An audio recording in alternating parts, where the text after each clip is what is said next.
અને અંતમાં અબડાસામાં 18-19 જે દરગાહો તૂટી, તોડવાવાળું કોણ હતું? હિન્દુ હતા, મુસલમાન જ હતા ને તોડવાવાળા. પણ બધી જ ખબર હોવા છતાં ધર્મની આડમાં લગભગ અઠવાડિયે રોડ બ્લોક રહેતા. એ જ લોકો ફરી સક્રિય થયા. દરગાહ કાંડ યાદ હશે, કચ્છનો 18 અને 19 યાદ છે પત્રકાર મિત્રોને? કેટલા જણાને યાદ છે? એ દરગાહ કાંડની આડમાં કચ્છને ગિરફ્તમાં લેવાનો, કચ્છના હિન્દુ સમાજને ડરાવવાનો, પ્રશાસનને પ્રેશરાઇઝ કરવાના અનેક પ્રયાસો થયા. રોજ રેલીઓ થતી, રોજ સડકો બ્લોક થતી. અંતમાં દરગાહ તોડવાવાળા કોણ હતા?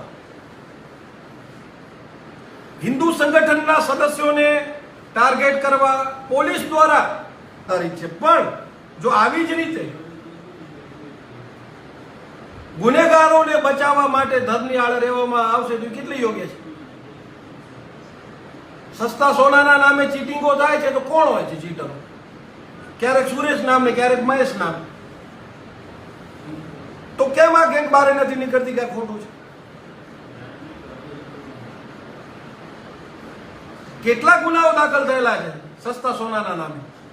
તમે રેકોર્ડ જોશો પોલીસનું તો જો કચ્છમાં મહિને 500 ગુનાઓ દાખલ થતા હશે, તેમાંથી 300 ઉપર ગુનાઓ કોના ઉપર દાખલ? તો શું બધામાં પોલીસ ટાર્ગેટ કરતી હશે મજહબને? તો મજહબની આડમાં ક્રિમિનલોને પ્રોત્સાહિત કરવા આ ગેંગનું કામ છે. આ ગેંગ ફરી સક્રિય થઈ.